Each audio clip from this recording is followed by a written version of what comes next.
গরমে কেমন আছো সবাই? এই অতিরিক্ত গরমের জন্য তো রান্না করতেও ইচ্ছে করে না, আর না তো খেতে। তবুও বাঁচতে গেলে তো খেতে হবে।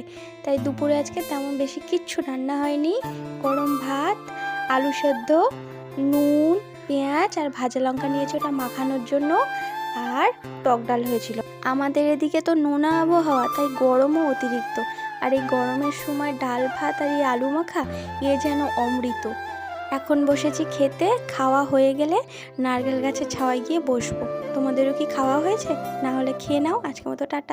গরমে কেমন আছো সবাই? এই অতিরিক্ত গরমের জন্য তো রান্না করতেও ইচ্ছে করে না, আর না তো খেতে। তবুও বাঁচতে গেলে তো খেতে হবে।